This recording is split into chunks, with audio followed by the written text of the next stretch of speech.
Point 1. Israel provides no evidence that there are human shields. So far, the best they can do is share these photoshopped images. See, the building is red. That means Hamas is there. You know, for all of Israel's sophisticated surveillance technology with eyes over every single inch of Gaza, you'd think that they'd be able to produce more than cartoons and doctored graphics.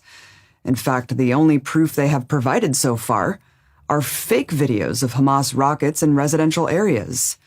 On May 15th, the IDF published a video of an Israeli training operation using a Hamas decoy, but claimed it was an actual Hamas missile launcher near civilians. In another lie, Netanyahu's spokesman tweeted a video claiming it was Hamas firing rockets next to an apartment building. Turns out this was a video from 2018 in Syria. So where's the actual evidence?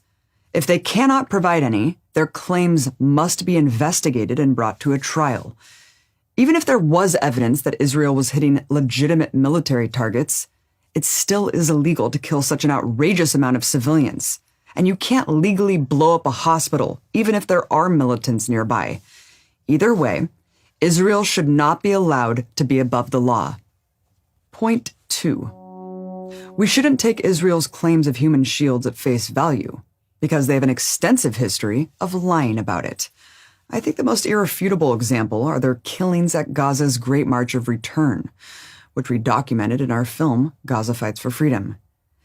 At this Great March, Israeli snipers directly targeted and killed 183 unarmed demonstrators, including 35 innocent children at these protests, journalists marked press, medics performing medical aid, a man in a wheelchair, and so many more. But Israel said they were all human shields, so it was all legitimate. Here's where they really exposed themselves. According to international law, human shield applies to civilians as collateral damage when you're targeting military forces in combat. But at the Great March protests, there were no militants, nobody shooting at Israelis, nobody with weapons, no targets remotely connected to military operations. So if all of those children, medics, journalists, and disabled people were human shields, who were they shielding? Even when they killed celebrated female medic Razan al-Najjar, they released a propaganda video saying she was a human shield. But shielding what? Under no circumstances would killing that many civilians at an unarmed protest, with the defense that they were human shields for non-existent military targets, hold up for a second in a war crimes tribunal. Today, Israel relies on the fog of war to make this claim seem possible. But just 2 years ago, Israel showed an irrefutable pattern of lying about human shields, and now they have zero credibility. Point 3. According to Israel's own definition of human shield, every man, woman, and child in Gaza is a human shield. They claim that anyone in the vicinity of not only Hamas missile sites, but Hamas offices, Hamas individuals, is a human shield. This includes Hamas members who are sleeping at home with their families and the surrounding houses. This includes anyone within a mile of any Hamas institution, which is literally all of the 2 million people who live there. Look, Hamas is the government of Gaza. Therefore, any civilian infrastructure is considered Hamas infrastructure, everything from transportation to healthcare. So anyone in the vicinity of those things or people can be killed with impunity. Even Israel's Minister of Defense confirmed that this is indeed their view, stating on May 18th that, quote, no person, area, or neighborhood in Gaza is immune from airstrikes. How is it in any way acceptable that Israel can categorize every human being in Gaza a legitimate target? And if you take Israel's logic far enough, they could kill everyone in Gaza, and it would be justified. Point 4. If you accept Israel's definition of human shield, then you have to accept that Israel is using human shields as well.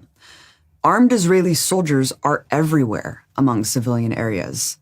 Not only that, but their military bases are nestled in densely populated residential areas.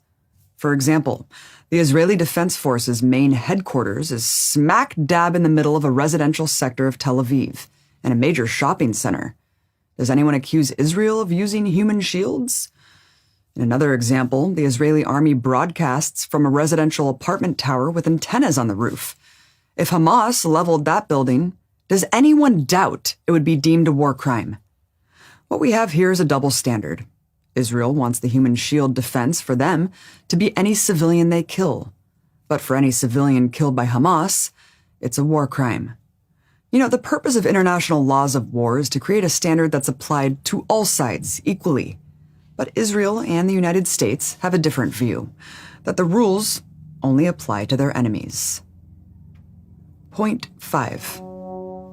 If everyone in Gaza is a legitimate human shield, that's only because of Israel's own design. This is a situation of Israel's own making.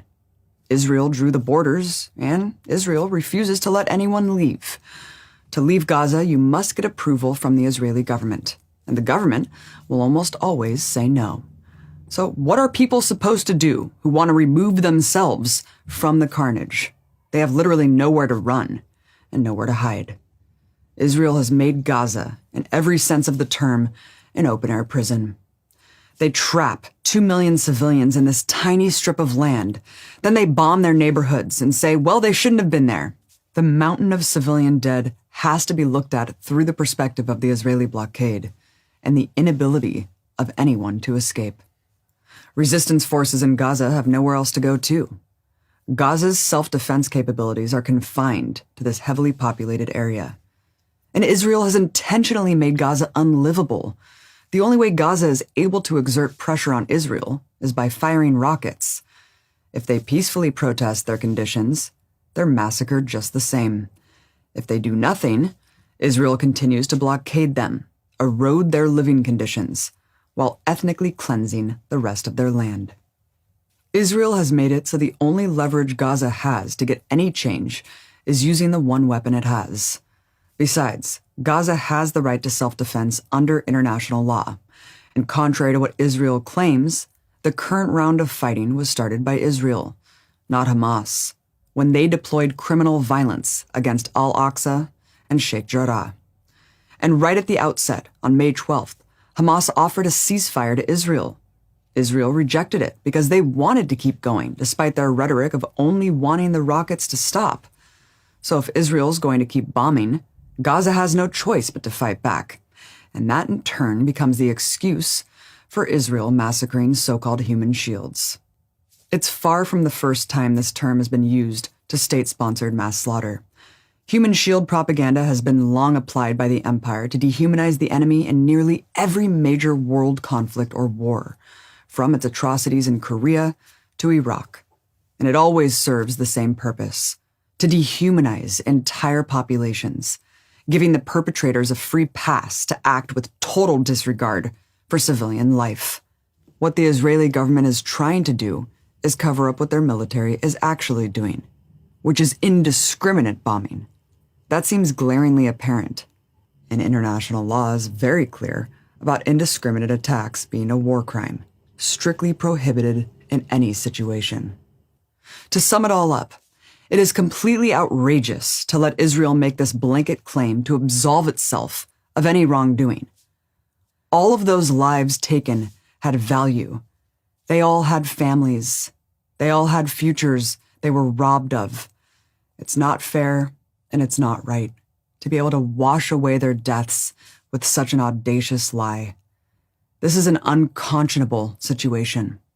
What everyone should agree on is that if an army, especially a colonizing power attacking a population it occupies and completely controls, is going to kill such an outrageous number of civilians, they shouldn't be their own judge and jury. This is what war crimes tribunals are for, and that is exactly what Israel needs to face.